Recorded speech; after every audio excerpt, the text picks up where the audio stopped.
más del 60% de los restaurantes que abren año a año en Vancouver no pasan el primer año. Creo que esos recuerdos, esas imágenes me gustan mucho y me marcan, ¿no? Lo primero es construir en tus hijos la confianza y la seguridad, ¿no? Porque esas son herramientas que le van a permitir enfrentar de una mejor manera los cambios.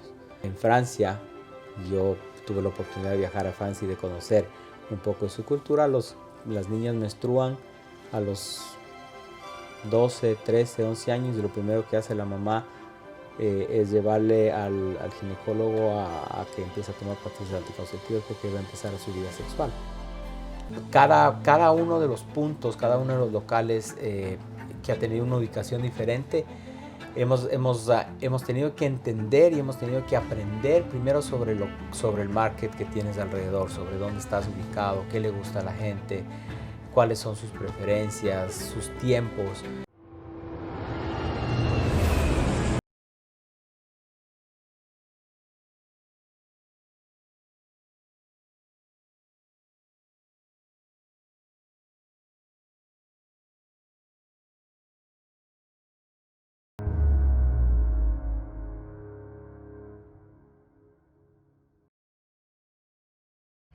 Hola chicos, bienvenidos a un nuevo capítulo de AEV.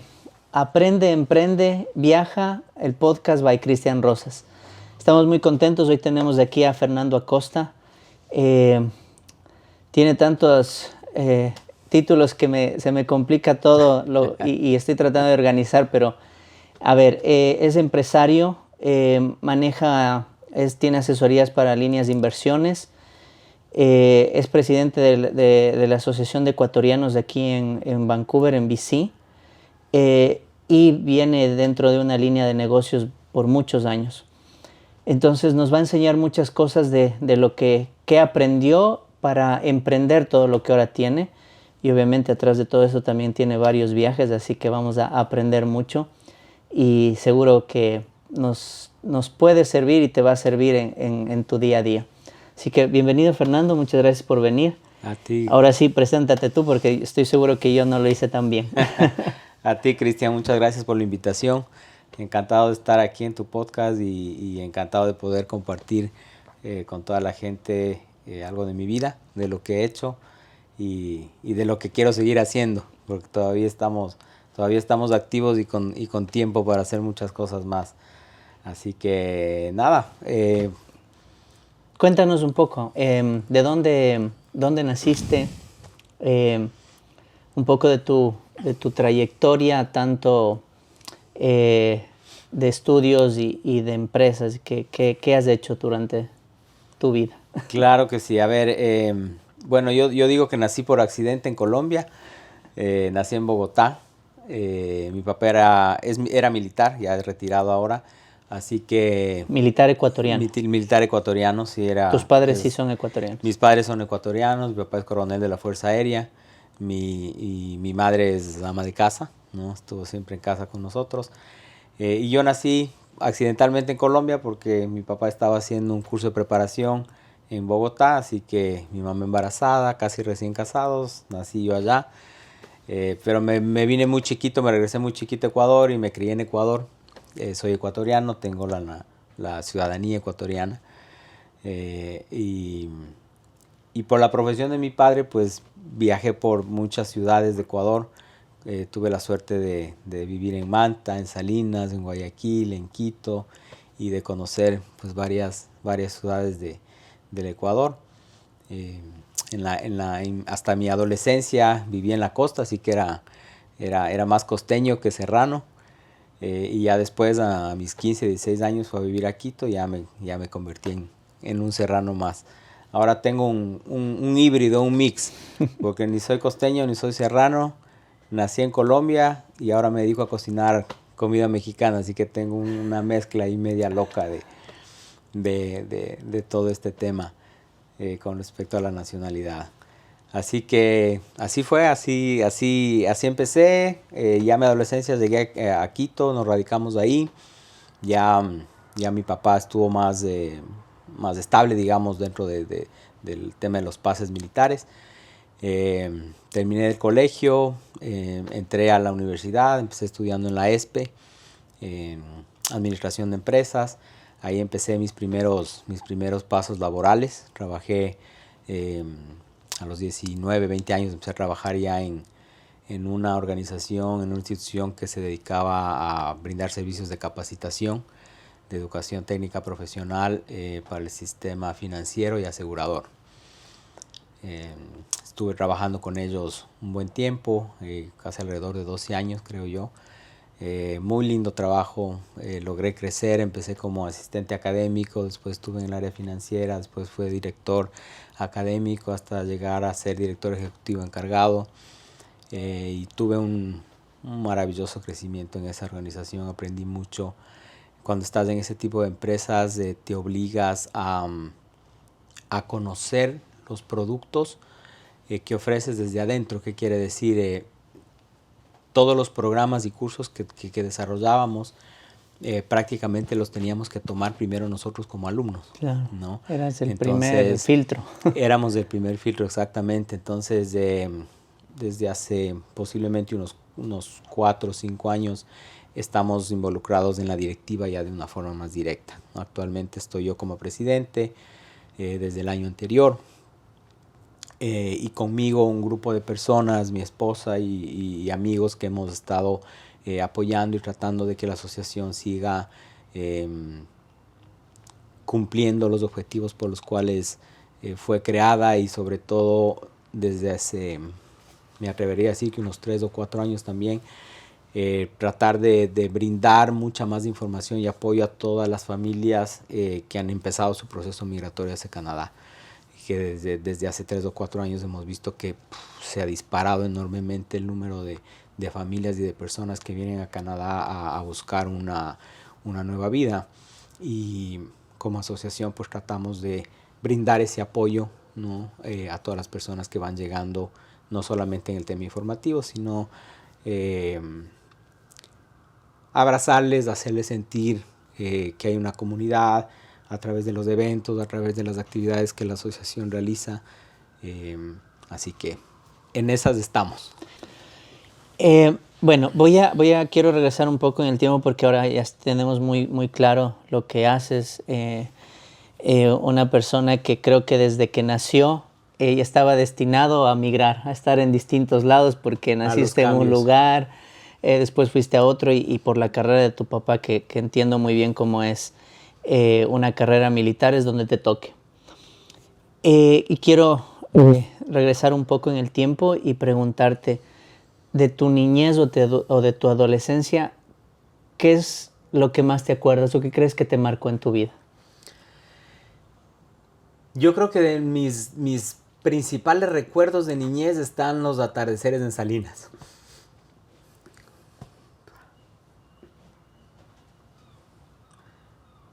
Perdón, ay, que se me vienen esos recuerdos. Dale. No, sí, ¿por qué te entró la nostalgia? No sé, fíjate que son cosas que no hablas siempre, ¿no? Y de pronto los recuerdos te invaden así de golpe y vienen ahí las emociones junto con eso. Pero sí, o sea, recuerdo esa niñez en Salinas, en Manta, en la playa, los atardeceres, el sol, el estar en familia. Creo que esos recuerdos, esas imágenes me gustan mucho y me marcan, ¿no? Creo que por eso mi destino ideal de descanso, mi destino ideal de tu lugar favorito, vacaciones, mi lugar favorito es la playa. En la playa. Y ahí, ¿qué será? Como que conectas otra vez, ¿no? Conectas y dices, bueno, aquí estoy, regresé. Y sí, ese es de mis lugares favoritos y creo que de mis recuerdos favoritos. Lo que dices es muy cierto con respecto a los cambios y al moverte. El hecho de vivir en diferentes ciudades te obliga a ser una persona que de cierta forma te adaptas más fácilmente al cambio, ¿no? Porque normalmente estás en una escuela o estás en un colegio y tienes tus amigos y tienes tu barrio y tienes tus amigos y tienes, digamos que un entorno seguro, ¿no? Y de pronto se dan esos cambios y dices, bueno, mañana ya tienes otro colegio, tienes otros amigos, tienes otro barrio, tienes otra familia a la cual visitas. Entonces, hay muchas personas que creo que les dificulta un poquito más ese tema de los cambios. Y creo que gracias a Dios por la vida que hemos tenido con la familia mía, con mis padres, ese tema de los cambios ha sido muy, muy llevadero y muy fácil tal vez. Mi hermana vive en los Estados Unidos desde hace más de 30 años también. Yo estoy fuera, mi hermano está en Quito con mis padres, pero creo que no ha sido ese un problema. Y posiblemente esa haya sido de las cosas que hayan marcado mi vida también, ¿no? Porque de cierta forma todos esos cambios nos han ido preparando para los cambios futuros, para los cambios que ya como adultos de cierta forma hemos tenido que asumir, ¿no? Y te da la fortaleza, te da el aprendizaje de cómo enfrentar esos cambios que se pueden dar en cualquier momento en tu vida, ¿no? En cualquier momento. Entonces, eso rescato de mi niñez y de mi adolescencia, tal vez. Entonces, ¿crees que yo he escuchado muchas veces que la vida de una persona que está en la milicia, en la policía, o sea, alguien que tiene que moverse constantemente porque los pases en esto, y puede pasar en muchas otras cosas, ¿no? No solo es en la milicia, a veces son trabajos que te obligan a mudarte y a cambiar tu entorno seguro, sí, tu estabilidad. Y he visto mucho en conversaciones con personas cercanas que de cierta manera han renegado eso en algún punto de su vida. Yo siento que ahora tú, a tu edad, ya lo agradeces y dices, sí, está bien. Pero no sé si en algún punto te molestaba o decías como que no puedo tener mi estabilidad, ya hice amigos y ahora otra vez voy a empezar de cero y otra vez nuevos amigos. Y a veces uno en la adolescencia eso le causa rebeldía, molestia. Por ahí va un poco dirigida mi pregunta, porque creo que en las raíces muchas veces está la razón de lo que llegamos a hacer.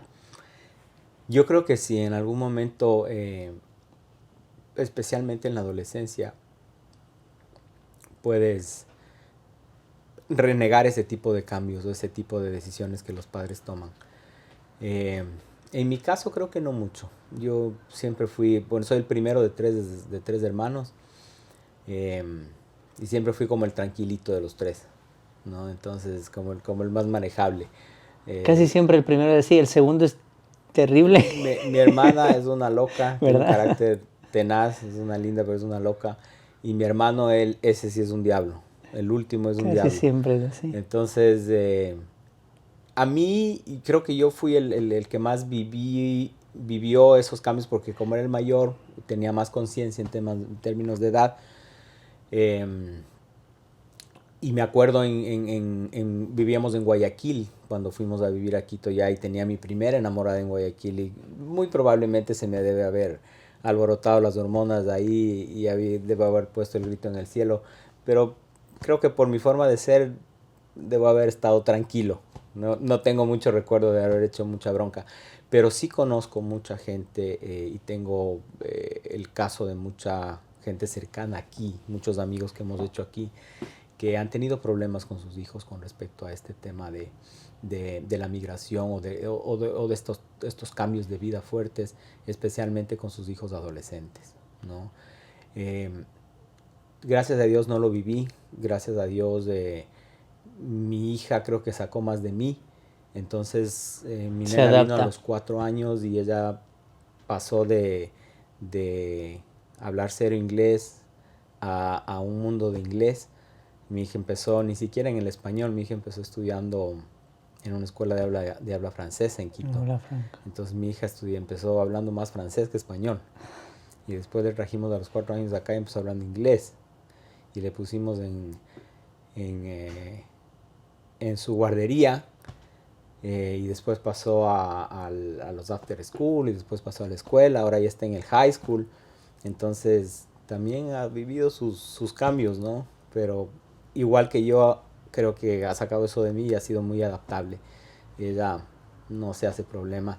Y creo que la parte positiva de esos cambios, de todos esos cambios, es no solo los recuerdos que te quedan, sino las amistades que te quedan. Porque fíjate que yo tengo amigos desde Guayaquil, o sea, desde mis 12, 13 años. Oh, Mantengo amigos todavía en Guayaquil desde esa época de colegio. wow. ¿No? Estaba aquí en primero, segundo curso, y cada vez que ha habido un cambio, arrastramos esas amistades y mantenemos y tenemos nuestras relaciones con esta gente, y eso es algo que en mi vida y en mi trabajo se ha dado de una forma constante. Porque cuando trabajaba en capacitación y teníamos la empresa, por mis aulas pasaban de 4,000 a 5,000 alumnos anuales, cada año. Y te puedo decir que con mucha de esa gente manejamos y tenemos una relación de amistad. Y ahora que estoy en la industria de alimentos, por mi restaurante pasan todos los días 100, Cientos, 150, claro. 200 personas. Miles al mes. Y tus clientes llegan a ser... Llegan muy cercano. a empezar a tener una relación diferente al solo véndeme comida. Claro.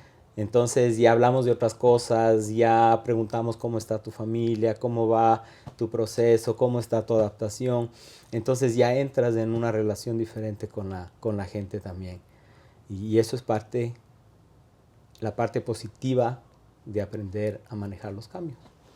Dijiste algo muy importante y mencionaste a tu hija. Me gustaría que nos compartas qué consejo darías, tú que estuviste y lo tienes muy claro en un mundo de cambio constante, ahora que como padre y como tú mismo mencionas, muchas familias vienen ahora y estás de acuerdo que la adolescencia o los tiempos han cambiado tanto que a nosotros antes nos decían vamos y nos íbamos, ¿no? O sea, como que sí, ok, nos toca. Pero ahora les dices a los adolescentes, a los niños de ahora, vamos y no, ¿y por qué?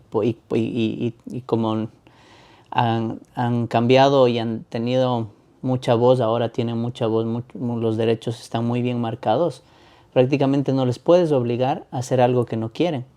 Y tienes que entrar mucho en el tema de comunicación, de tratar de entrar en su cabecita o en su cabeza de adolescente y decirle, mira, o sea, esto nos conviene. ¿Qué consejo le darías a los padres que están recién migrando o que quieren migrar para manejar a esto de estos, adaptar lo más pronto posible, que el cambio no sea tan brusco o fuerte, para que sus hijos se vengan más tranquilos a un tema de migración, de cambio de vida? Qué buena pregunta esa. Lo primero es construir en tus hijos la confianza y la seguridad, ¿no? Porque esas son herramientas que le van a permitir enfrentar de una mejor manera los cambios. La seguridad y la confianza que ellos tienen. No lo que tú confías en ellos ni la seguridad que tú les puedes dar, sino desarrollar en ellos su autoseguridad, su autoconfianza, para que ellos puedan aprender a tomar decisiones desde chiquitos, basado en lo que sienten, en lo que quieren. Nosotros venimos de una época de crianza dura. Como dices, a nosotros nos decían vamos y es vamos. Ahí no estaba preguntando ni a dónde siquiera podías preguntar. Exactamente. ¿No? Ahora las cosas son un poco diferentes con los chicos, pero yo sí creo que hasta cierta edad todavía los padres tenemos la potestad de decidir por los hijos.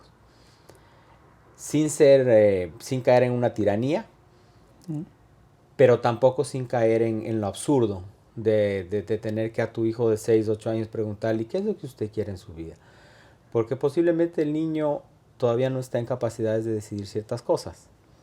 Podrá decidir muchas cosas y como padres podemos respetar las decisiones de ese niño, pero todavía necesitan una guía. Todavía necesitan que como padres tomemos las decisiones por ellos en muchas cosas.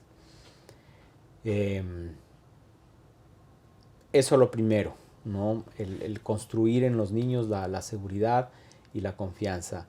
Y lo otro es saber cuándo realmente puedes entrar en una negociación con los hijos. Hay cosas que ahora con mi hija de 16 años todavía no son negociables. Y ella ya tiene una visión y una formación más canadiense que ecuatoriana.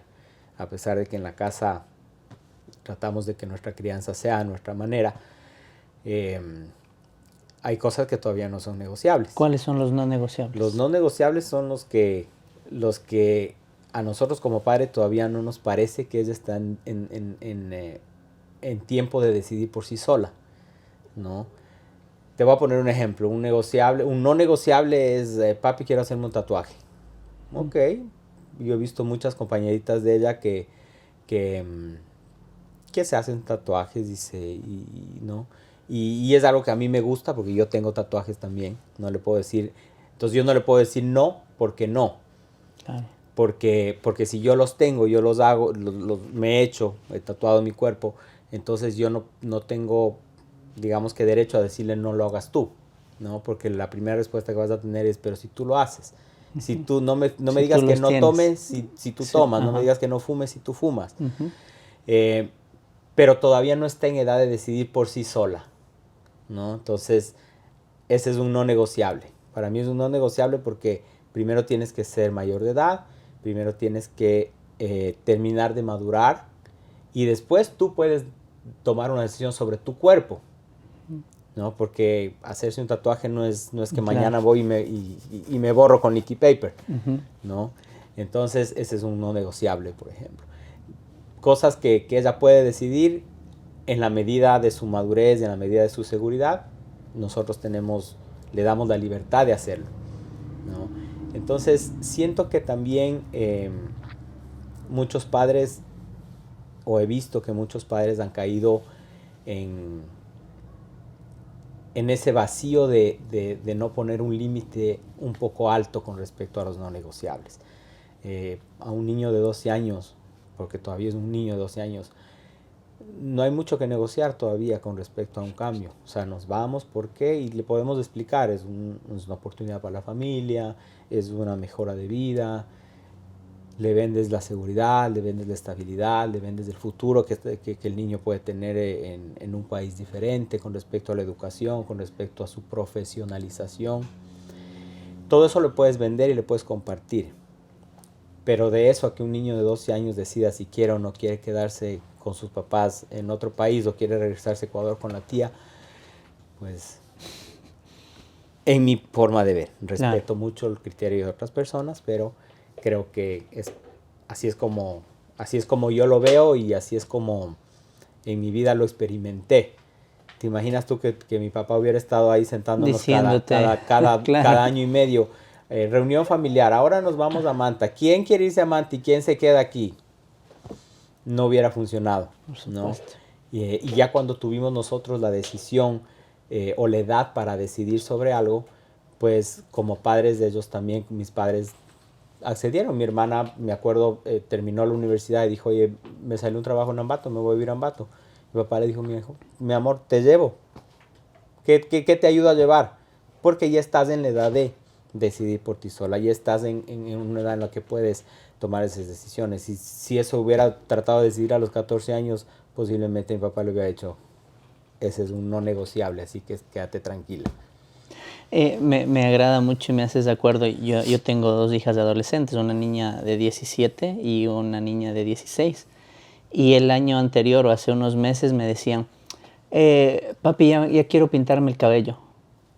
Y yo decía, entrando en esos no negociables. Allí también me dijeron del tatuaje. Hagámonos un tatuaje los 3. Porque nos fuimos algo que trato de hacer al no estar con ellos físicamente, trato de que el tiempo sea de calidad. Entonces cada vez que puedo les llevo de viaje. Y es algo que vengo haciendo los últimos años. Nos fuimos a Argentina, estábamos en Argentina en ese momento y dice, papi, hagámonos un tatuaje los 3 porque ellos estaban con eso en la cabeza. Y va a ser el mismo. Pero tenía 16 años y mi hija todavía no tenía ni 17, tenían 15, 16. Y le digo, mira, el punto no es el tatuaje, no es que esté mal o esté bien, pero la edad que tú tienes no sabes lo que te estás haciendo todavía. Y por lo menos mientras yo pueda, que va a ser hasta los 18, que para Ecuador eres mayor de edad, yo no te voy a dar ni el dinero ni a permitirte que te lo hagas. Podrás venir después de escondidas haciéndote, porque tú sabes que en Ecuador y digamos que en Latinoamérica hay un poco más de rebeldía, digámoslo así, no sé aquí. Y a esa va mi pregunta después, de que les dije, si es que tú haces algo que yo no te estoy permitiendo, para mí es una falta de respeto y estás pasando eso. No es que no te voy a dejar de amar, que no vas a ser mi hija ni nada, pero ya no se está rompiendo ese respeto que hay entre los dos. Correcto. Entonces, espérate 1 año, 2 años, y una vez que tú mismo generes tu dinero y te lo hagas, porque mis tatuajes a mí mi mamá no me dio, mi papá no me dio. O sea, mira, lo que yo me he hecho, todo ha sido de mayor de edad. Y porque ya estaba consciente. Inclusive los primeros que me hice me tocó rehacer porque estaban feos, estaban mal. Entonces, para que entiendan un poco. Pero mi pregunta va a que, ¿cómo ves, y con esto cierro el tema de los hijos, la adolescencia, y tú que estás con una niña de 16 años aquí en Canadá y que está llena de varios mundos en su college, en su preparatoria, ¿qué tan fácil es controlar eso de que venga con 20 ideas de 20 naciones distintas? Porque he visto en los colegios que son de todos los países, estamos en un país multicultural, Sí. pero que se nota en el día a día y en cada momento. ¿Cómo has manejado esto de la cultura, de que hay mucha información y tal vez puede haber también mucha mala información para ellos? Yo creo que hay dos ventajas. Hay una gran ventaja y una gran desventaja con el tema de la multiculturalidad. La gran ventaja es que, al igual que un viaje, te abre los ojos del mundo. Y ese abrir los ojos es entender cómo piensan otras culturas, entender cómo piensa otra gente, entender desde la forma de criar de otras culturas, cómo los muchachos pueden tomar las decisiones de su adolescencia. Hay culturas y hay nacionalidades que son muy cercanas a la latinoamericana, por ejemplo. Mis amigos de Filipinas. De Filipinas. Por ejemplo, para mí digo que son los sudamericanos de Asia. Exactamente, son muy cercanos a nosotros en temas culturales. Países como, no sé, la India es bastante más diferente, ¿no? Pero hay mucha cercanía en muchas culturas de la forma como criamos a nuestros hijos.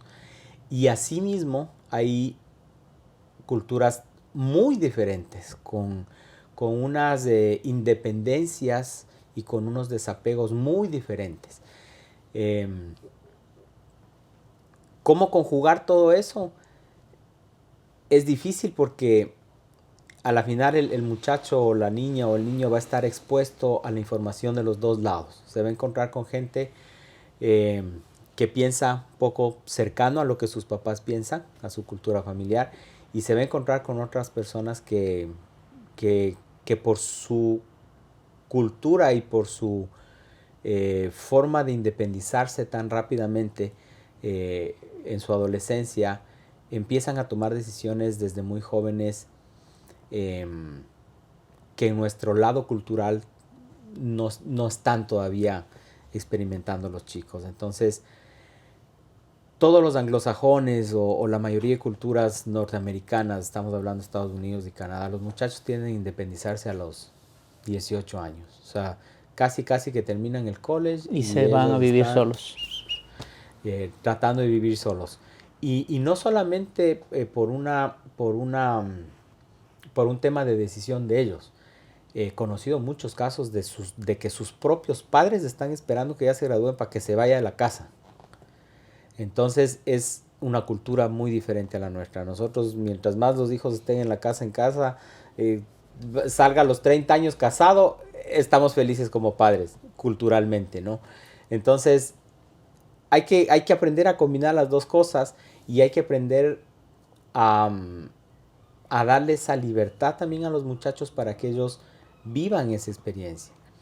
Porque mientras va a haber un grupo de muchachos en el colegio, por ejemplo, que van a querer llevarle ya hacia la independencia muy joven, y hay otro grupo que va a estar queriendo jalar hacia sus raíces de no, espérate un ratito, no hagas eso todavía, quédate en casa.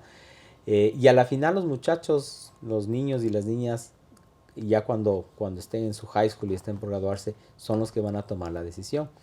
¿Cómo mezclar las dos culturas? Ese es un challenge. Ese es un challenge y a la final no es un challenge para nosotros, porque cuando cumplan su mayoría de edad ellos decidirán sobre lo que quieren hacer. Lo que nosotros podemos hacer es apoyar y aportar para que el grupo de personas con las cuales interactúa tu hijo o tu hija esté lo más cercano a lo que tú quieres como una cultura familiar o como una cultura de nacionalidad. Sin decir que no puedes tener amigos de otras nacionalidades, sin decir que no puedes conocer de otras culturas, pero por lo menos sí hacer que te acerques un poquito más hacia lo que tú como cultura familiar quieres. En otras nacionalidades, los niños y las niñas a los 14, 15 años ya duermen en las casas de sus enamorados y los papás posiblemente aceptan eso. En Francia, yo tuve la oportunidad de viajar a Francia y de conocer un poco de su cultura. Las niñas menstruan a los 12, 13, 11 años y lo primero que hace la mamá es llevarle al ginecólogo a que empiece a tomar pastillas anticonceptivas porque va a empezar su vida sexual. Wow. Entonces, ese tipo de cosas posiblemente en nuestra cultura sean muy chocantes, no estamos preparados para eso, ¿no?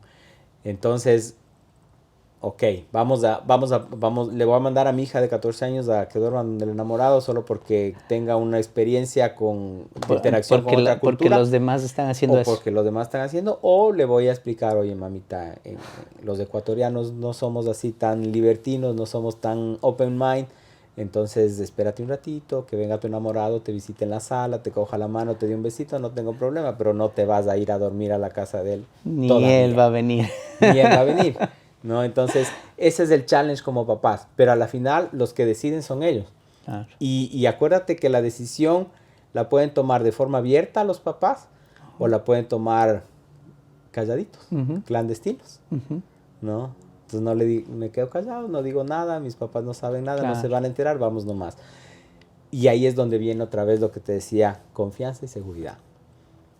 Porque eso les va a permitir tomar las decisiones, que se van a equivocar, igual que nosotros nos hemos equivocado en nuestras decisiones, pero por lo menos tienen una base, herramientas, valores, principios, cultura familiar, que le va a permitir tomar una decisión en base a qué, en base a más herramientas, más información.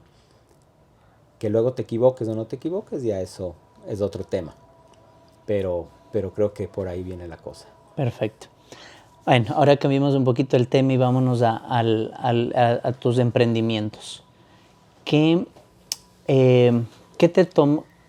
fue lo que pensaste para decir es momento de emprender? ¿Qué fue lo que te motivó en ese momento? Y nos recuerdas un poco en qué año sucedió tu primer emprendimiento. Hijo de madre, a ver. Sabes que hubo un punto de quiebre en esta empresa donde yo trabajaba. Porque siendo yo o estando como director ejecutivo encargado, nombraron una persona para que venga a ser un nuevo director ejecutivo. Y nombraron una persona que no tenía idea de lo que hacíamos. Entonces yo dije, ¿será que este asunto es para mí o no? O sea, después de haberle dado 12 años a esa empresa y que te pongan, digamos que, así como se dice vulgarmente, que te metan por la ventana una persona que no tenía idea de lo que estaba pasando como organización, como negocio, como compañía, dije, no creo que este asunto es para mí. Y ahí es ahí decidí renunciar, mas no decidí emprender.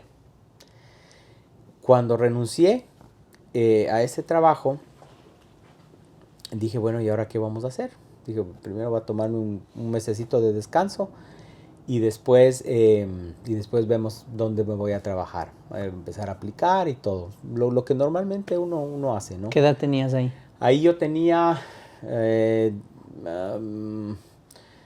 mis 20, 30, mis 30 y picos, 31, 32 años posiblemente. Ya venías de 12 años de carrera en esa empresa, Sí, ¿verdad? sí. Después de terminar la universidad, entraste ahí. Uh-huh, Ok. uh-huh. De hecho, empecé a trabajar con ellos apenas empecé la universidad, entonces trabajaba y estudiaba al tiempo y fui creciendo y desarrollándome ahí. Claro. Entonces, ¿qué me hizo emprender? Los proveedores y los clientes. Porque cuando yo estaba afuera, me empezaron a llamar y me decían, oye, bueno, ¿y cuándo empezamos contigo? Pues empezamos, ¿qué? Empezamos a trabajar contigo. Yo le decía, pero yo ya no trabajo ahí, yo ya renuncié. No, y a nosotros nos gusta Cómo tú manejas las cosas. A nosotros nos gusta ser tus clientes y los proveedores, que en este caso eran profesionales de alto nivel de los diferentes sectores con los que trabajábamos, me decían, Fer, ¿y tú sabes de este negocio? Cuenta conmigo. Si tú quieres que yo mañana vaya y dé una charla contigo, cuenta con mi apoyo. Ahí fue cuando yo decidí emprender. No fue una decisión mía. Más bien, fue una decisión mía, pero fue una decisión empujada. No es que yo salí y dije, oh, ahora sí, llegó mi hora de emprender y voy a hacer la vida mi empresa. te llevó y te dio esa respuesta. La gente me hizo entender que podía haber otra opción. Porque normalmente los que estamos acostumbrados a ser empleados y a trabajar para otros, no muchas veces te planteas la otra opción, qué hay más allá, qué hay del otro lado.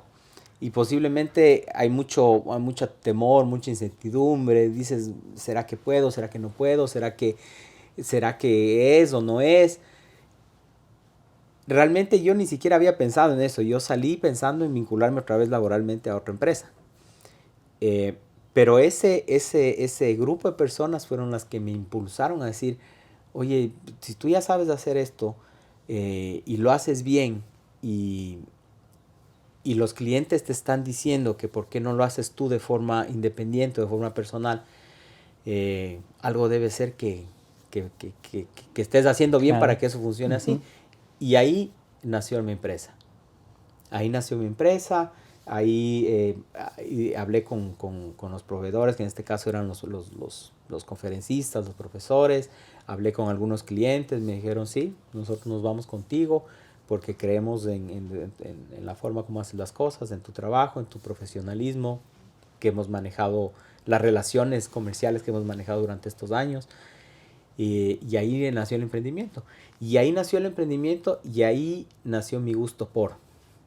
Mi gusto, y digo mi gusto porque cuando vine a Canadá, muy agradecidamente trabajé para una empresa también, ¿no?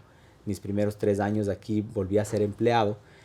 Pero a la larga siempre con esa visión de ya, voy a estar aquí, voy a aprender, voy a responder con lo que yo me he comprometido a hacer, pero después de eso yo quiero empezar mi propio proyecto, quiero empezar mi independencia nuevamente. Y así fue como lo hicimos aquí en Canadá también. Y precisamente iba a ese punto.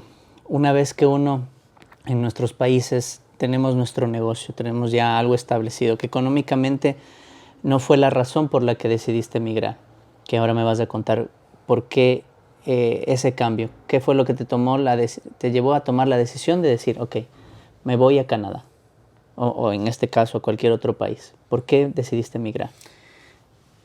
Se dieron algunos factores.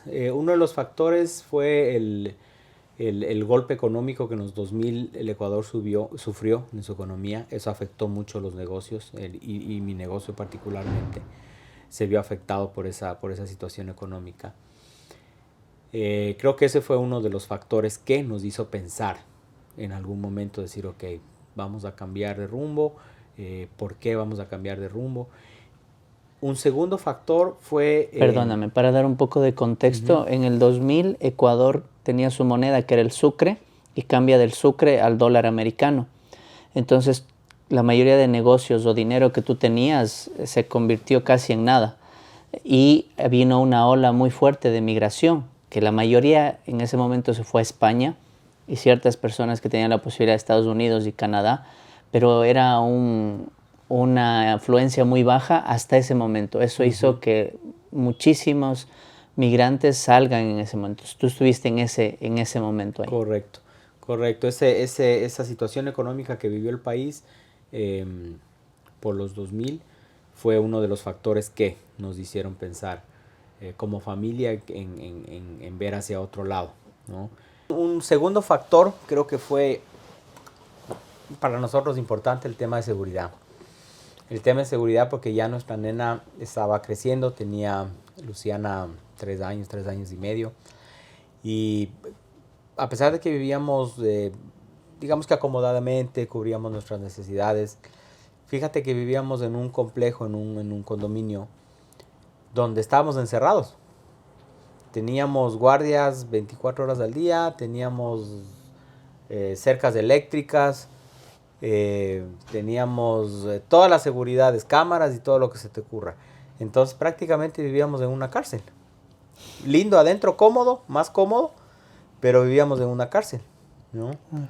Y así teníamos problemas de robo y de cosas con todos esos temas. Entonces ya el tema seguridad empezó a prenderse el foquito, ¿no? Eso fue una alerta.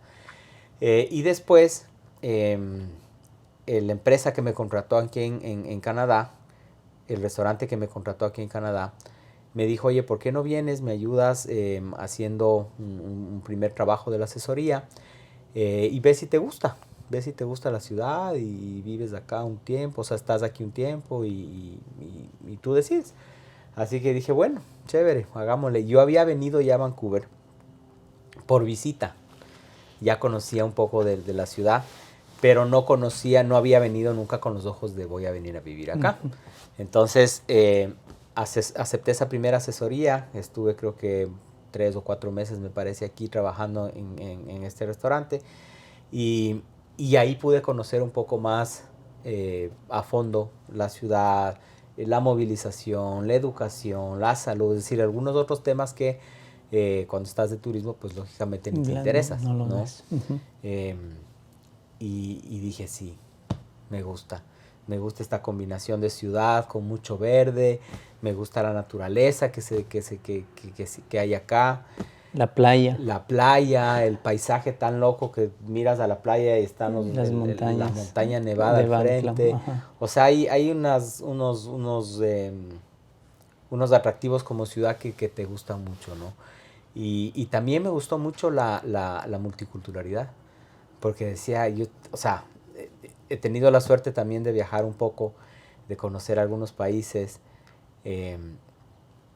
pero conocer gente de Mongolia, conocer gente de Nepal, conocer un ucraniano, no, pues no te topas comúnmente en la calle, ¿no? Entonces, ni tampoco son países que dices, mañana me voy a Mongolia, ¿no? Entonces, eso me llamó mucho la atención, ¿no? Conocer estas culturas, conocer esta gente, conocer esta gastronomía, ¿no? Porque como soy un apasionado de la cocina, creo que he probado de todo. De todo. O sea, habrá muchas cosas que todavía me faltan por probar, pero fueron de las cosas que también me llamaron mucho la atención, porque dije, madre, ¿qué venden esos manes? Métete a ver qué venden estos coreanos, métete a ver qué comen estos. Y fue un ir descubriendo, fue un juego nuevo, ¿no? Y eso también nos motivó mucho. Aprovechando que mencionaste la comida, ¿con qué comida te quedarías? ¿De qué país o qué nacionalidad crees que es la mejor comida que hay? Mira que yo he comido mucho. O sea, he comido mucho y he probado mucho. Imagino. Y todavía la comida manaba no tiene mis preferencias. Me gusta mucho la comida tailandesa, me gusta mucho la comida filipina. El pho filipino me gusta mucho. Las sopas. Demos contexto porque hay muchas personas, ¿no?, que nos están viendo, nos van a ver desde otros países, y la comida manabí es una provincia de Ecuador. que está en la costa de Ecuador. Y entre Manabí, por ahí Guayas y tal vez Esmeraldas se pelean que es la mejor gastronomía de Ecuador. Marisco, especialmente. El marisco generalmente, pero tiene platos muy ricos y seguro como nos comparte muchas personas que viven o que han estado en Manabí van a coincidir con esto porque en realidad es muy bueno, pero entonces dice que la comida ecuatoriana sigue superando mucho a las demás. Y ojo que me gusta, me encanta mucho mucho tipo de gastronomía. Soy muy bueno cocinando comida peruana. Hago muy buenos platos colombianos, me encantan los asados, la pasta me gusta mucho, pero la comida ecuatoriana todavía no hay quien le destrone. Entremos ahí en el contexto de la comida. Uno de tus negocios ahora es un restaurante. Cuéntanos un poco de tu restaurante, de qué venden ahí y cómo empezó este emprendimiento aquí. Yo venía ya trabajando alrededor de 3 años en un restaurante de comida mexicana aquí. Había tenido la oportunidad de ir a México varias veces, he tomado varios cursos de comida mexicana, me he especializado un poco en los sabores mexicanos también, desde Ecuador mismo.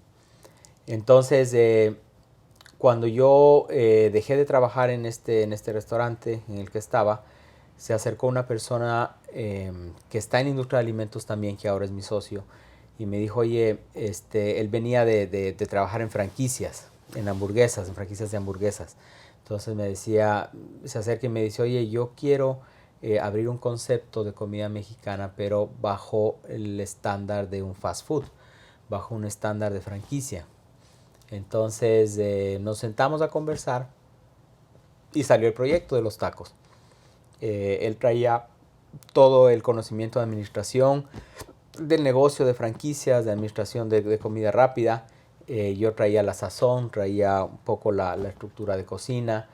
Y ahí nos juntamos, creamos desde cero el proyecto, hicimos desde el logo lo diseñamos nosotros, el eslogan lo diseñamos nosotros, el menú, absolutamente todo.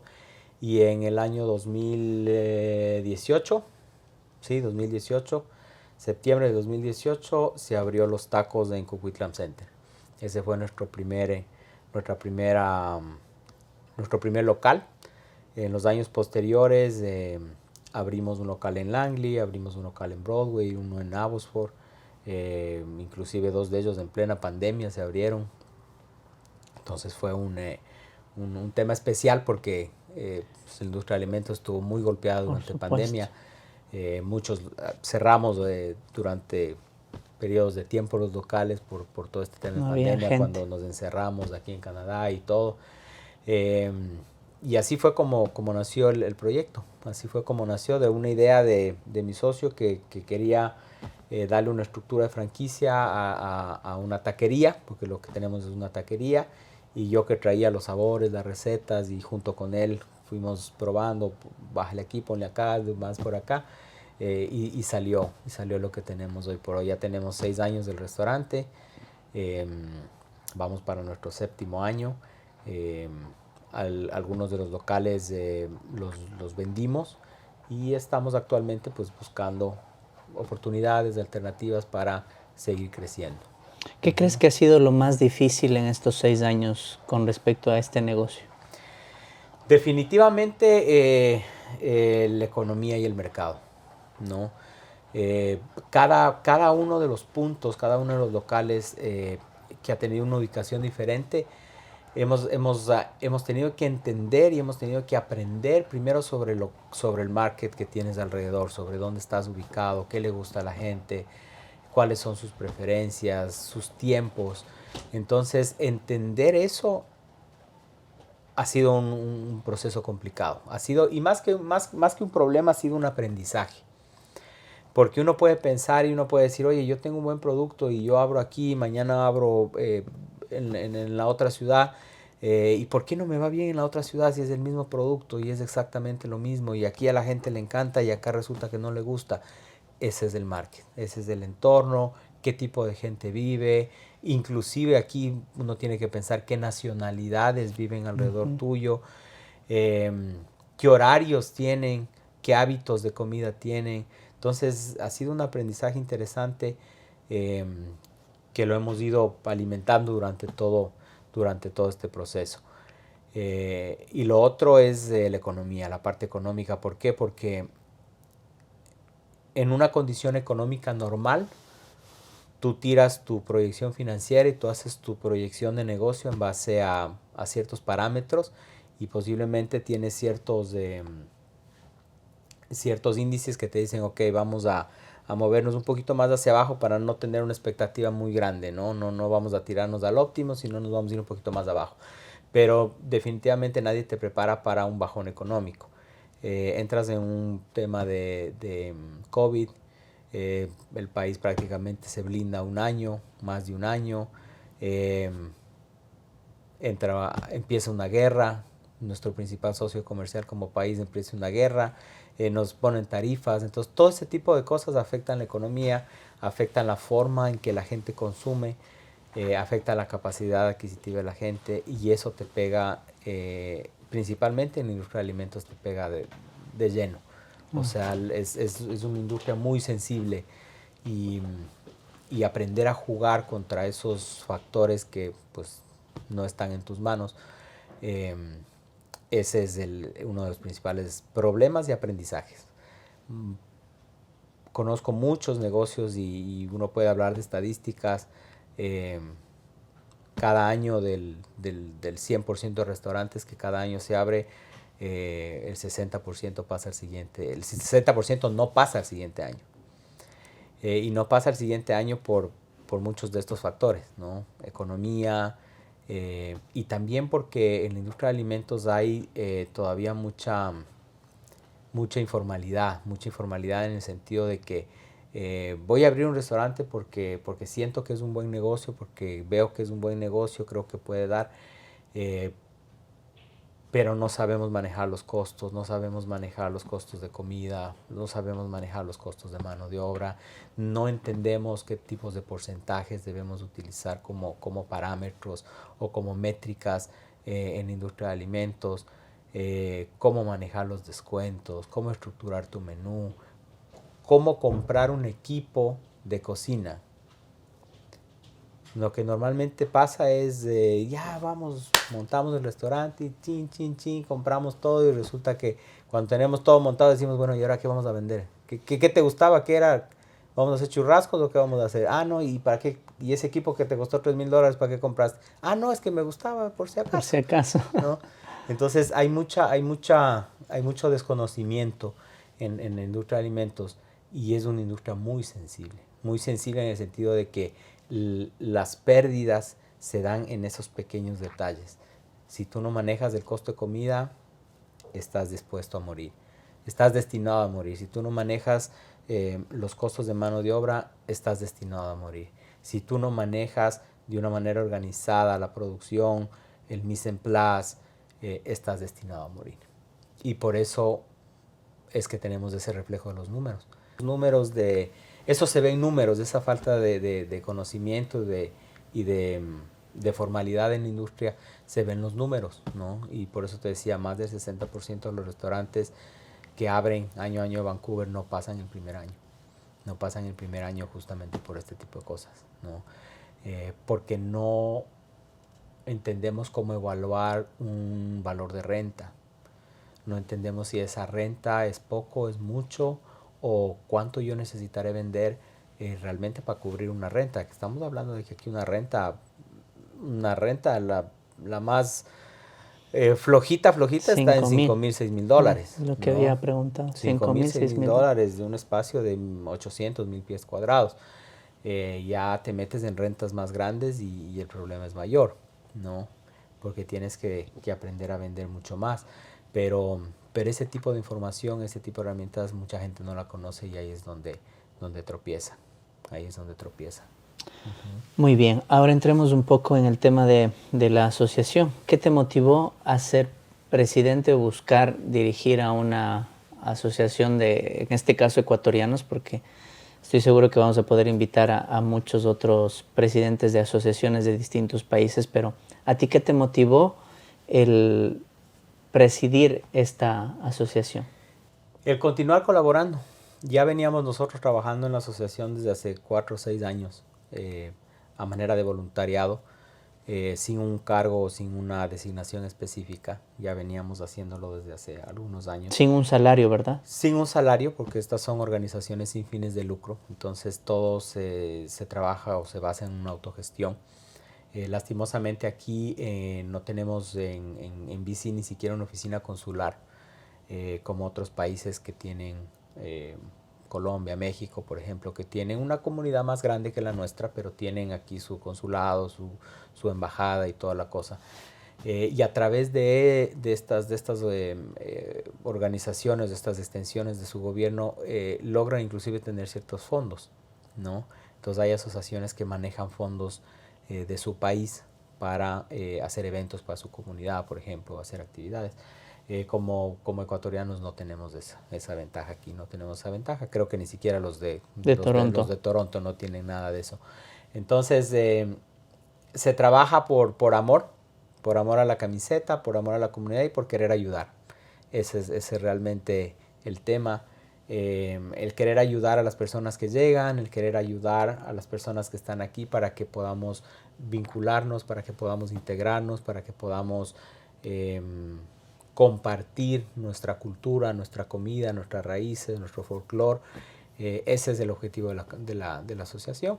Y pues hace un año que estoy trabajando como presidente con el grupo que estamos en la directiva, pues tenemos esa simple vocación de ayudar y de compartir y de seguir haciendo cosas para que la comunidad vaya creciendo, para que podamos brindar información a la gente.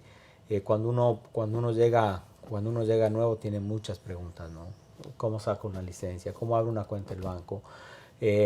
¿Cómo busco un doctor? ¿Cómo rivalido mis estudios? Hay miles de preguntas, ¿no? Y muchas de esas preguntas a veces son respondidas a través de, ay, tengo un amigo que hizo esto y le fue bien. Y muchas de esas preguntas no contestadas de una forma oficial. ¿Qué quiere decir no contestadas de una forma oficial? Quiere decir que no están sustentadas en lo que realmente te dicen. Porque yo te puedo decir, no, te vas a ICBC y ahí te cambian la licencia. No. Aquí está la página de ICBC, tienes que entrar, leer la información, te van a retener la licencia cuando hagas el cambio a clase 5, tienes que dar un examen teórico, tienes que dar un examen. O sea, esa es la información que necesitamos, pero muchas veces tomamos información de mi amigo dijo que, o a mi amiga le fue bien, o le pasó, y esa información les cuesta dinero, porque te equivocas en hacer las cosas y pierdes tiempo y dinero. Entonces creo que esa es una de las funciones que como asociación tenemos, tratar de dar información a la gente veraz, con las fuentes reales, con las fuentes, en este caso del gobierno canadiense o de la provincia o de la ciudad, para que la gente pueda tener claridad en el tema, ¿no? Y de esa forma pueda tomar las decisiones correctas. Perfecto. Me estaba acordando de algo para aclarar un poco, porque estoy seguro que la comunidad ecuatoriana va a ver mucho este capítulo y no, para que muchos no entienden y no saben, como decía. Llegamos con muchas preguntas y a veces conocemos a una persona y esa persona nos guía a la otra y dice, mira, hay una asociación, hay esto, aquí te pueden ayudar. Y aquí en BC hay 2 asociaciones. Tú eres un presidente de una de ellas, la otra surgió después de unos años, digamos que es un poquito más joven, para que no se confundan, porque muchos van a decir, no, pero yo no le conocía o no sabía que existía. Y aquí no hay un tema político, no hay un tema, como decía, nadie está poniendo dinero para esto, todo se está haciendo por convicción, por amor a la camiseta, como dice, y a mí muchas veces me ha pasado que al inicio, cuando llegué, nadie te daba ese soporte, esa información válida. Yo vine con una agencia y nos puso una persona que te recibía y te daba una guía de 1 hora. Y con eso era como que a veces podías escribirle, pero no tenía la obligación de contestarte. Y en esta asociación pasa mucho, y como decía, para otros países también tienen esas comunidades donde dicen, hey, casi siempre uno cuando está en un país habla un idioma, a pesar de que sea español en este caso, pero te entiendes de otra manera, con ciertas palabras, ciertas acciones.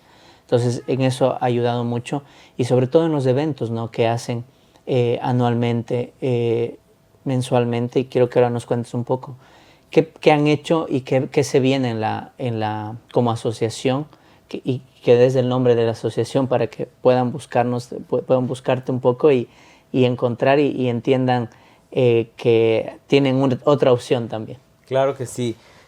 A nosotros nos encuentran como Ecuadorian Association of BC. Tenemos nuestra página web que es www.sbcbc.org, que es las siglas con las que trabajamos la asociación, que es SBC, de Ecuadorian Association of BC. Tenemos nuestra página de Facebook, tenemos nuestra página de Instagram, de LinkedIn, así que pueden acceder. Lo más fácil es acceder a través de la página web, porque ahí tienes todos los links para que puedan registrarse, para que puedas registrarte como voluntario para nuestros eventos y para la asociación, para que puedas registrarte en nuestra base de datos. Tenemos también una base de datos de emprendedores. Puedes registrar tu negocio, tu emprendimiento, tu idea, para nosotros promocionar a través de la comunidad. De hecho, estamos terminando ya la edición de nuestra base de emprendedores de este año, y vamos a lanzar a través de nuestras redes sociales. ¿Para qué? Para que si necesitas algún tipo de trabajo, necesitas algún tipo de ayuda o servicio, vayas donde un ecuatoriano, ¿no? Tenemos gente que tiene empresas de renovación, de construcción, asesores financieros, tenemos gente que se dedica a comida, tenemos mucha gente que hace comida, entonces van a estar dentro de este directorio de emprendedores, ¿no? Gente que hace páginas web, hace tema de fotografía, mucha gente que tiene sus profesiones, sus talentos y servicios, entonces lo ofrecemos a través de este directorio. Así que pueden encontrarnos ahí a través de la asociación. Tratamos nosotros de hacer al menos un evento cada 2 meses, ¿no? Hay eventos que ya son, digamos que fijos en la asociación, como son el evento de fiestas de Quito, por ejemplo, y el campeonato de 40, que lo hacemos en diciembre, el evento de fiestas julianas, que normalmente se hace en un parque, es un picnic donde celebramos las fiestas julianas. Tenemos el foro de emprendedoras, el foro de mujeres ecuatorianas, que lo hacemos todos los años. Acabamos de hacer ahora en marzo, por el Día de la Mujer, nuestra 7ª edición del foro de mujeres emprendedoras ecuatorianas. Un evento muy lindo, lo hicimos ahora en Langara College, lo hicimos con el auspicio de Langara, y salió muy bonito. Siempre tratamos de tener al menos 4 o 5 panelistas ecuatorianas, mujeres que han pasado por su proceso migratorio y nos cuentan su experiencia de cómo ha sido todo ese proceso, qué es lo que hacen, dónde han llegado, y todo ese tipo de cosas. Entonces es un evento muy bonito. Ahora vamos a tener el 31 de mayo el Día del Niño, tenemos el evento del Día del Niño también. Estamos programando con unos restaurantes latinos aquí el tema de poder ofrecer alguna promoción para ir a ver los partidos del Mundial. Hoy en la tarde tenemos una conferencia online sobre cómo exportar de Ecuador a Canadá, ¿no? Todo el marco regulatorio para exportaciones e importaciones de Ecuador hacia Canadá. Tenemos 89 inscritos para la conferencia ya. Es una conferencia que ha dado mucho interés, ha levantado mucho interés, porque la gente quiere saber cómo poder hacer un negocio trayendo cosas desde Ecuador a Canadá. Entonces va a estar muy bonita hoy a las 6 de la tarde. En nuestras páginas, en nuestras redes sociales y en nuestra página web tienen la información. Si desean, todavía hay cupos para que puedan registrarse. Entonces tratamos de hacer siempre eventos que unan a la comunidad. Tenemos el chocolate navideño, que lo hacemos en Navidad, tratando de topar fechas festivas propias nuestras, tratando de agasajar a las madres, de agasajar a la mujer, agasajar a los niños, y también que se busquen estos espacios de integración de la gente, ¿no? El picnic, por ejemplo, el año anterior nos fuimos a un parque en Port Moody, llevamos asadores, la gente hizo su asado, compartimos, terminamos tocando guitarra. Entonces, mucho de integrarse, de conocerse, de reencontrarse. Fíjate que nosotros nos hemos reencontrado aquí con gente de Ecuador, amigos de universidad, amigos de colegio, nos hemos vuelto a encontrar acá. Después de muchos años aquí. Increíblemente, después de muchos años, la vida ha dado las vueltas y nos volvemos a encontrar acá. Entonces, te vas a encontrar con ese tipo de gente y te vas a encontrar que resulta que alguien era amigo de un amigo tuyo, muy buen amigo, o amigo de tu primo o cualquier cosa, se va a dar. Y también empiezas a hacer no solamente relaciones, sino empiezas a hacer networking, que esa es una cosa que funciona mucho en este país. El networking es cómo me relaciono con la gente. Oye, ¿qué haces tú? Mira, yo hago esto. ¿Te interesaría? ¿Puedes ayudarme en esto? Sí, mira. Y oye, refiéreme a este y a esta persona. El networking es una de las cosas que más funciona en el tema de migración. Mientras más conocemos gente, mientras más ampliamos nuestro networking, entonces vamos a tener mayores oportunidades. No solamente en el ámbito laboral, sino también en el ámbito personal. ¿Por qué? Porque conocer gente te ayuda a crecer. Conocer gente que está haciendo las cosas bien te ayuda a crecer. Entonces, hacer las cosas diferentes a como lo hacíamos en nuestro país te ayuda a crecer. Cuando tú vienes con un pensamiento de querer seguir repitiendo y haciendo las cosas que hacías en Ecuador, no es un pensamiento que te favorece mucho. Empieza a hacer cosas diferentes, empieza a conocer gente diferente, empieza a relacionarte en otros ámbitos. Todo eso ayuda para el crecimiento en un proceso migratorio. No depende de, conocer gente no depende de cuánto dinero ganes. Conocer gente no depende de dónde vivas. Conocer gente no depende de si hablas otro idioma o no. Conocer gente depende de ti.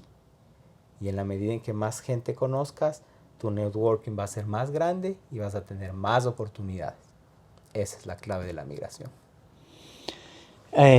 Yo siempre he dicho, y parte de mi filosofía es que una persona es el promedio de las 5 personas que le rodean. Entonces, es un punto muy importante que acabas de decir, es si quiero, ya como migrante estoy aquí y quiero llegar a un mejor trabajo, quiero llegar a tener la residencia, quiero llegar a tener la ciudadanía, tengo que rodearme con personas que ya lo hicieron. Pero si me mantengo en un círculo de que veniste de estudiante y sigues con los mismos estudiantes que están en las mismas o peores que tú, va a ser muy difícil que salgas de eso. Entonces sí, precisamente te iba a pedir ya como migración, hablando del tema de migración, un consejo. ¿Qué le podrías decir a alguien que quiere venir? Porque va a haber muchas personas que están en Sudamérica, en Ecuador, en Colombia, en Perú, preguntándose, ¿vale la pena Canadá? Quiero ir a Canadá, pero muchos no saben lo que en realidad es Canadá. Y a veces venimos ilusionados o pensamos de que va a ser más fácil, no, allá puedo ganar más dinero, es seguro. Y cuando llegas te das cuenta, y he visto muchos casos de que regresan arrepentidos o dicen, pero no me lo pintaron así, me dijeron que era más fácil. ¿Qué le dirías tú a un migrante que quiere venir o que acaba de llegar? Tomar la decisión, pero 100% comprometido, porque conozco gente que viene a probar suerte y no dura ni 6 meses en la prueba de suerte, porque no estás completamente comprometido con la decisión que estás tomando. La decisión que estás tomando es una decisión de vida, entonces tú no puedes estar con una expectativa jugando con la decisión de vida. O sea, o es o no es, ¿no? ¿Por qué? ¿Y por qué digo eso? Porque cuando tú estás con una decisión a medias, siempre tienes la esperanza de volver. Y al tener la esperanza de volver, no le estás dedicando todo el esfuerzo que necesitas para quedarte. Porque sabes inconscientemente de que, no, todavía tengo mi casita allá, todavía tengo mi negocio allá, todavía tengo la enamorada allá. Entonces, ¿qué hace? Que aquí estés a medias, a medio gas funcionando.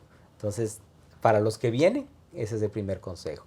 Para los que ya están aquí, aprender a adaptarse. Aprender a adaptarse significa los cambios que estás dando en tu vida tienen que tener cierto sacrificio. O sea, cuando uno toma una decisión, uno tiene que aprender a pagar el precio.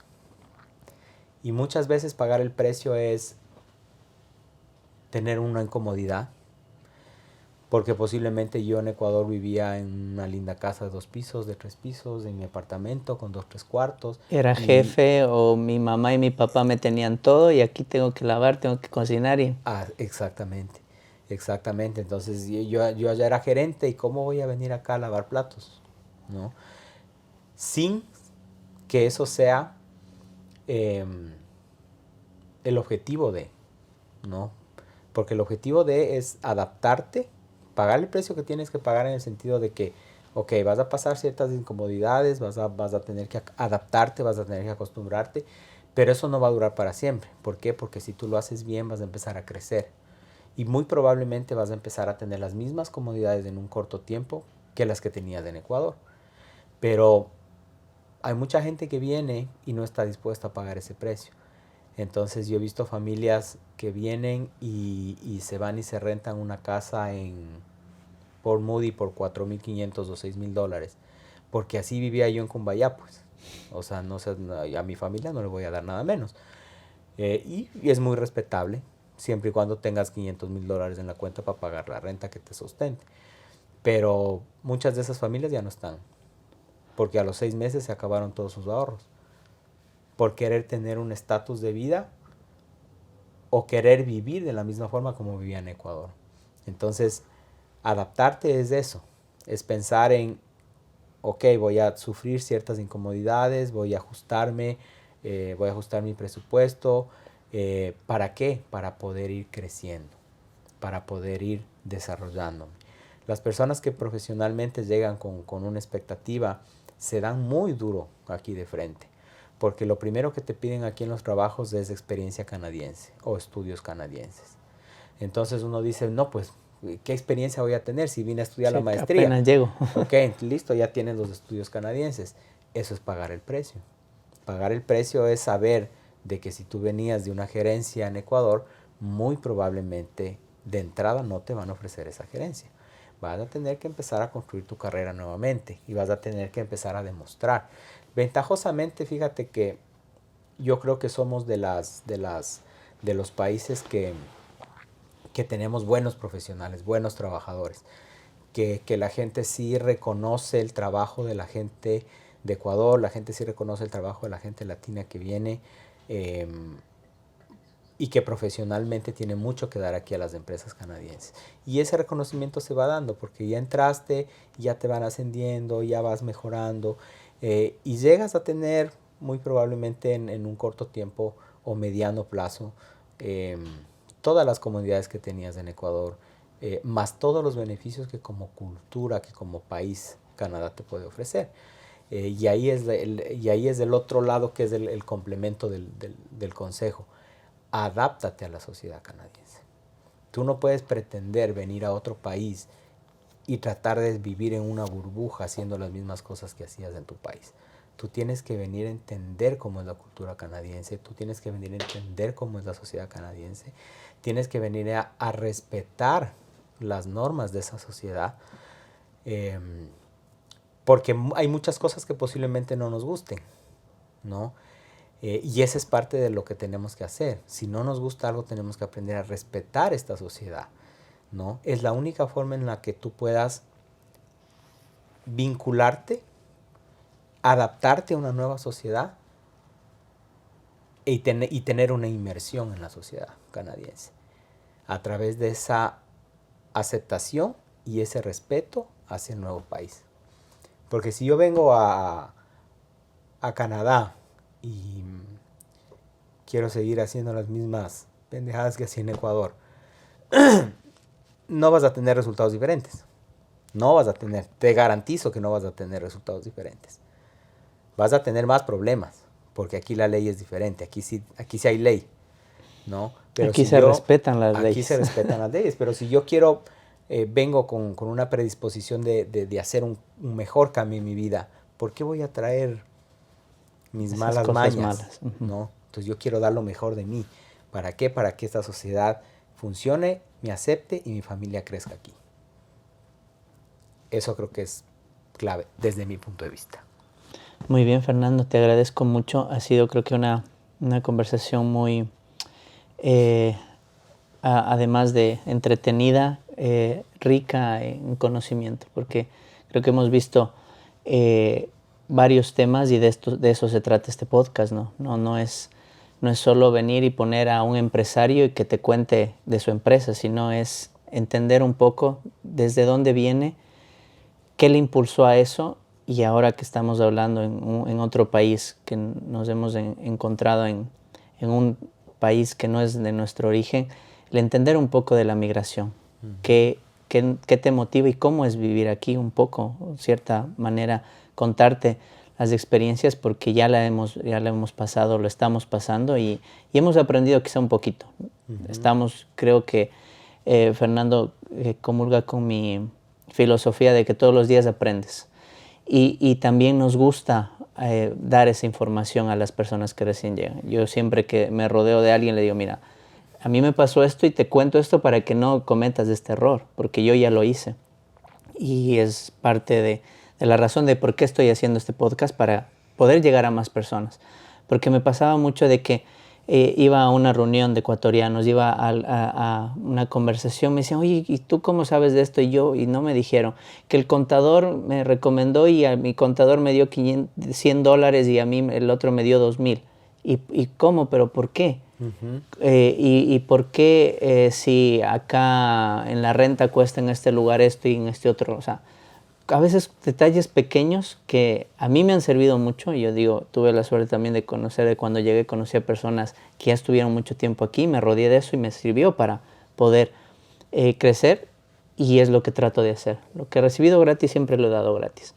Y me gusta mucho y te felicito por la labor que estás haciendo con la asociación, y ojalá podamos también llegar con este video y poder llegar al gobierno para que se den cuenta de que Vancouver ha crecido mucho, ya la comunidad está grande. Nos gustaría y necesitamos un consulado, porque no se imaginan la cantidad de personas que tienen que ir a Toronto, tienen que ir a otras ciudades y otras provincias para poder sacar su pasaporte, su cédula, para sacar muchas cosas que podríamos tenerlo aquí. Yo creo que la comunidad ecuatoriana ha crecido mucho ahora en Vancouver, y sí aprovecho el espacio y espero poder llegar a las autoridades correspondientes para que nos regresen a ver y digan, hey, hay una comunidad que necesita este tipo de servicio.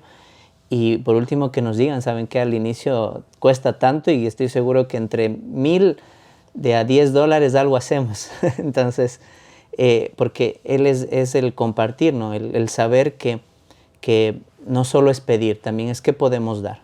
Y yo creo que como comunidad podemos dar mucho, y tienen las páginas de la asociación que van a salir en la parte de abajo para que puedan seguirlo. Y como ha dicho, Fernando también da asesorías con el tema de empresas.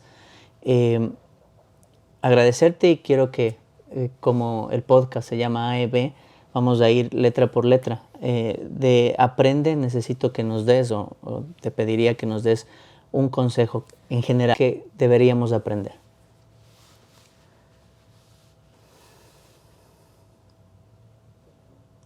A comunicarte, a conocer, a ampliar tu networking. Ese es un aprendizaje fundamental en cualquier lado del mundo que estés. Así estés en Ecuador, aprender a comunicarte, aprender a conocer gente y aprender a ampliar tu networking. El emprende no solo es de un negocio. No, mi palabra emprende no es relacionado específicamente a que estás empezando un negocio, porque hay muchas personas y es imposible que todas las personas que nos vean tengan un negocio. Pero yo le relaciono mucho a la palabra de emprender de acción, porque a veces uno se levanta y dice, quiero sacar mi licencia. Y para sacar tu licencia emprendes una vía, una ruta de estudiar, de saber cuál es el proceso, y quieres llegar a eso. ¿Qué crees que sea lo más importante en un emprendimiento? ¿Cuál es lo que no debe faltar en emprender o en tomar acción en tu vida para que esto suceda? Las dos partes de la palabra motivación. Tener un motivo que conlleva una acción. Eso es una motivación. Tener un motivo y una acción. Sin eso no hacemos nada, porque todo se queda, si te quedas solo con la motivación, todo está en la cabeza y todo está en rosado. Mientras no lo pones en acción, no pasa nada. Para cualquier cosa que quieras hacer, tienes que moverte para que pueda funcionar. Y la acción es lo único que te va a permitir tener un aprendizaje de si es o no es lo que debía ser, de equivocarte, de saber si la decisión que tomaste era la acertada o no era la acertada. Entonces, para mí la clave del emprendimiento es la motivación, es tener un motivo por el cual quieres hacer las cosas y de inmediatamente pasar a la acción. Hay mucha gente que conozco también que dice, ay, a mí me hubiera encantado hacer eso, a mí me hubiera encantado también, pero nunca lo vas a saber porque nunca llegaste a la acción. Mientras no pases a la acción, todo se va a quedar en papelito. Y así te equivoques, ¿no? Porque los sueños también, no todos los sueños se cumplen, o no todos los sueños son válidos. Posiblemente lo que estaba soñando necesitaba pensarlo de una manera diferente, posiblemente tenía un tiempo de maduración diferente, posiblemente no era lo que yo esperaba, no tenía claridad en mi motivo. Pero solo cuando lo pasas a la acción puedes saber si funciona o no funciona. Y solo cuando lo pasas a la acción vas a tener el resultado de estuvo bien o no estuvo mal, o estuvo mal, o me equivoqué, o tengo que replantearlo, ¿no? O me levanto y lo replanteo nuevamente, genero una nueva motivación, un nuevo motivo para volver a ponerlo en acción. Muy bien. Y la última palabra que es viajar. Si te dieran a escoger ir a un país, ¿a qué país irías? Puede ser que ya fuiste o que te gustaría ir y por qué quisieras ir a ese país. Viajar es la mejor inversión del mundo. Porque viajar te abre la mente, viajar te abre el aprendizaje sobre nuevas culturas, sobre nuevos destinos, sobre nueva gente. Uno de los países que más me ha gustado conocer y que voy a volver es Alemania. Tuve la suerte de estar para el Mundial de Alemania en Alemania y tuve la suerte de conocer algunos países de Alemania, de Europa, perdón. Y estuve en el sur de Alemania, en Bavaria, entonces me encantó. Creo que de los países que he conocido ha sido uno de mis lugares favoritos. Como para volver en mi lista, y me encantaría mucho ahora que conozco más de cerca la influencia de Asia en el mundo, no solamente la influencia de Asia en Vancouver, me encantaría ir a Japón y a Tailandia, por ejemplo. ¿Cuántos países conoces? Ay, no tengo idea cuántos países conozco, no son muchos, conozco algunos de Centroamérica, de Sudamérica, Estados Unidos, he estado en Europa, en algunos países también, serán unos, no sé, 12, 15 países tal vez. He tenido la oportunidad de viajar un poco y esa es una de las mejores inversiones. Viajar es una maravilla. Ahí solo voy a acotar algo de que por qué yo empecé a viajar y un paréntesis muy, muy corto, pero yo cuando vine a Canadá ya tenía conocido 10 países aproximadamente y nunca me imaginé llegar al número que ahora tengo, que son 33, pero llegué con tanto miedo de que mi vida se iba a terminar. Yo vine con ese miedo de que creo que me iba a morir. Sentía eso yo. Porque obviamente venía de algo fuerte en Ecuador que creo que era consecuencia de, y decía, no, tengo que aprovecharlo. Y todo lo que ahorraba, todo lo que trabajaba, me dije, me voy a dedicar a viajar porque es lo único que me voy a llevar. Ni la comida, ni las casas, ni los carros, ni las empresas, nada me voy a llevar. Lo único que me puedo llevar es lo que he viajado y lo que he comido. Las vivencias. Entonces, por eso fue que entré en ese challenge de entre más pueda conocer mejor y me volví un loco por los viajes. Y quería preguntarte algo que no hemos tocado y no sé, que si es que tú crees en Dios. Yo creo en Dios, sí, soy católico. soy católico, creyente, practicante a mi manera. No soy de los que voy todos los domingos a misa. Voy cuando siento la necesidad de ir. Pero sí, soy católico y pues me encomiendo a Dios siempre. ¿Qué es Dios en tu vida? Creo que es esa guía y esa fuerza que al final del camino encuentras cuando ya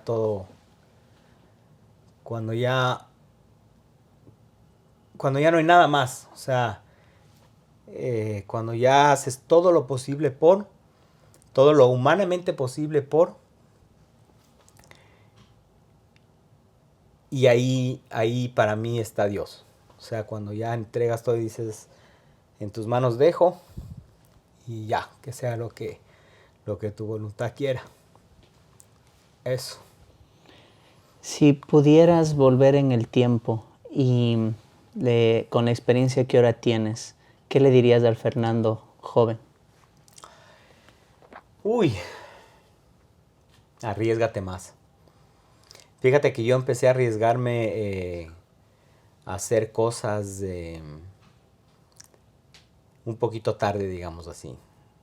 Porque de cierta forma los primeros años de mi vida estaba en ese barco en el que nos meten a todos, ¿no? Estudia, consigue un trabajo, trabaja y jubílate y ya. Creo que eso cambiaría para empezar a hacer cosas diferentes y arriesgarme más. No me arrepiento de las cosas que he hecho, pero sí creo que hubiera querido hacer muchas más cosas. Todavía creo que me quedan algunos años, así que tengo mi checklist ahí para hacer algunas otras cosas que están pendientes, pero sí, me hubiera arriesgado más. Muy bien, muchas gracias Fernando por venir.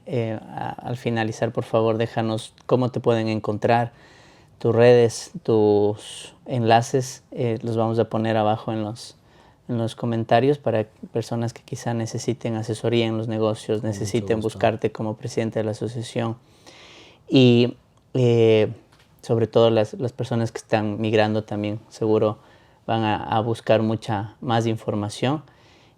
Gracias nuevamente y si tienes alguna última cosa que crees que no te pregunté, pues es el momento de hacerlo. No, muchas gracias a ti por la invitación. Ha sido muy rico compartir y conversar sobre estos temas.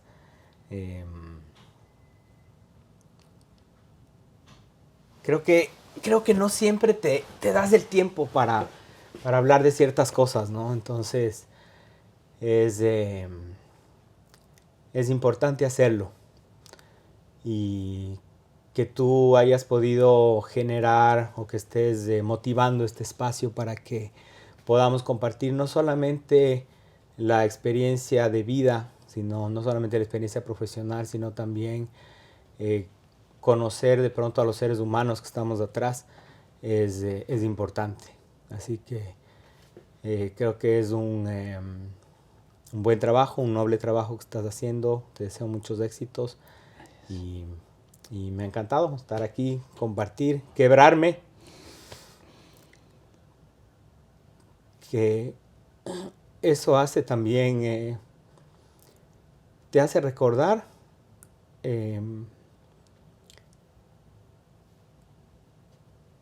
que uno no puede dejar de ser humano, ¿no?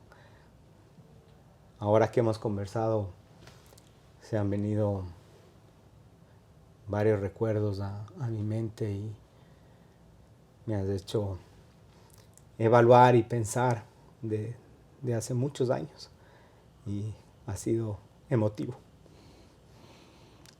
Ha sido un poco emotivo. Así Muchas gracias. Gracias por eso. Permíteme darte un abrazo, por favor. Encantado. Creo que lo necesito. Mi mujer me dice que soy bien maricón, que lloro a cada rato y es verdad. Yo lloro en todas las películas, soy el más sensible de la casa. Oye, pero eso es bonito porque a mí me cuesta mucho llorar. Yo tengo contadas las veces que he llorado. Y sabes lo necesario que es para uno es impresionante. Entonces yo más bien te felicito porque creo que cada persona y a veces muchas personas pueden decir las mujeres les es fácil, pero yo creo que tienen esa habilidad. Y para nosotros los hombres nos cuesta mucho. Es más difícil descargar las emociones para Muy los hombres. difícil. Es más difícil. Y Bueno, por lo yo menos hemos aprendido eso, ¿no? Yo te felicito porque lo has hecho. Muchas gracias. Déjanos cómo te encuentran, por favor. Bueno, a ver, en el negocio de los tacos me encuentran como Los Tacos. Es con Z y K. LOZTAKOS. ¿En Instagram? En Instagram, en Facebook, en la página web. El emprendimiento del pan de yuca se llama Yucas. Es Yucas con K. Los trajiste, creo, ¿no? Ay, creo que lo traje, sí. Mira, está por allá. Es más, te traje de regalo para que puedas Podemos, tener. sí, por favor. Mira. Perdón. Gracias. Porque hay que aprovechar que puedes mostrar el producto. Mira, este es el pan de yuca y estas son las tortillas de verde, así que aquí para que compartas con los Puedes chicos. levantarlo un poquito para que vean. Mira, ahí tienen, lo encuentran en la tienda latina más cercana, así que vayan a comprarlo, es hecho por ecuatorianos, para ecuatorianos y para los latinos en general en el mundo. Tenemos el pan de yuca, que es el típico que comemos horneadito con yogur, de frutas, y las tortillas de plátano verde rellenas de queso. ¿No? Yo he probado las dos, están muy ricas, así que por favor, hagan el gasto, como dirían. Vengan a probar esto. Te dejamos, Cristian, porque compartes aquí. Muchas gracias, te agradezco el team de mucho. producción con los chicos. Sí. Encantado. En la asociación nos encuentran como ecuatorianos en British Columbia, Asociación de Ecuatorianos en BC. SBC son las siglas. Nuestra página web, tenemos Instagram, tenemos Facebook, tenemos LinkedIn, también nos pueden encontrar allá. Y bienvenidos, estoy como Fernando Acosta en Facebook y en Instagram no, en Facebook más, así que aquí Cristian va a tener mi número de contacto. Cualquier persona que necesite conversar, llorar conmigo, o algún consejo o algún tema que les pueda ayudar, encantado, con gusto de poder atenderles y servirles. Chévere, muchísimas gracias. Recuerda seguirnos, dale compartir, quizá esta información alguien la necesita. Y recuerda que compartir es bueno, y AEB y quiere impulsar eso. Aprende, Emprende, Viaja, el podcast. Gracias por escucharnos.